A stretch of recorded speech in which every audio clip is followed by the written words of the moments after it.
Anita is joining us from her holiday. We are very appreciative of you taking the time to come on Morning Footy while you should be probably sipping a cocktail right now. Guys, what can I say? The love is real. I've missed you guys. I had to come and talk to you about the Champions League and a couple of other things that are coming up over the next couple of weeks in the world of football. A lot to dive into. And again, we're just very grateful to have you here. But let's chat about Manchester City, who complete the treble. They become the second English club to do so. Anita, what has been sort of the takeaways about this team? Because I know a lot of comparisons have been made to this Manchester United team that won it back in 1999, that won the treble. So what do you think the legacy of this Manchester City team will be in England? I think it depends who you are, Susanna. For some people, there's an asterisk next to this treble win for Manchester City, simply because of the funds that they've had at their disposal to build this team.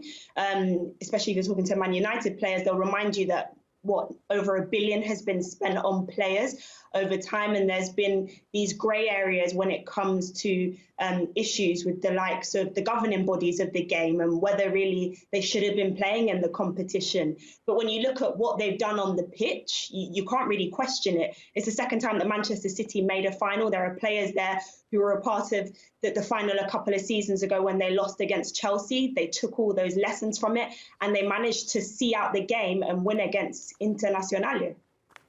Anita, I want to ask, because you mentioned that some fans think there's an asterisk, and I have a feeling those are Manchester United fans who have now lost the one feather in their cap that they reminded you of constantly, which was the '99 treble. How would you compare this team to that, and what are the vibes of the fan bases?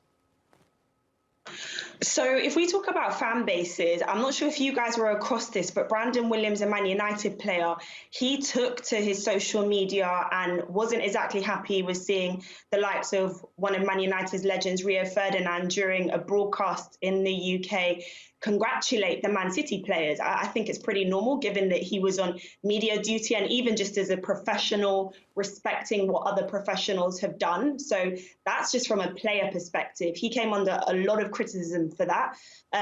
In terms of the fans, again, you can't really compare it. Man City have been on this journey whilst Man United have been kind of going in the opposite direction.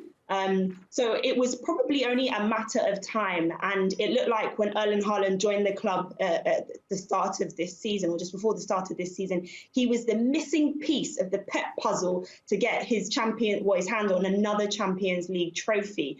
And whilst Erling Haaland was quite well contained in that final, he has been key to what has been a hugely successful season for the citizens.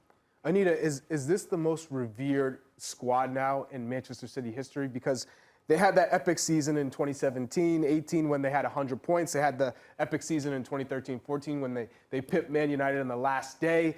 But now they've won the Champions League, right? 5 Premier League titles for Pep Guardiola. Is this the best Man City team ever? And where does this put Pep Guardiola in terms of greatest coaches of all time?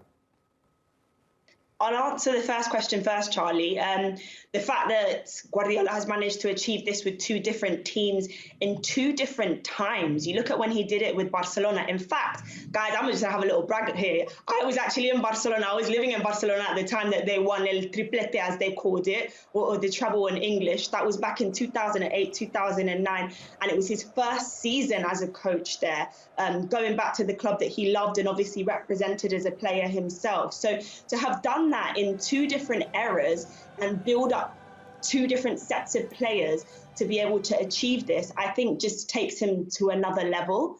And the fact that his Manchester City teams were in and around the finals of this competition the last few seasons just shows that he probably is one of the best. And then in terms of the best team ever, that's a really tough one when it comes to Manchester City, because you think of the plethora of talent they had over the years. Like, I just think of the likes of Sergio Aguero, who's on the sidelines there.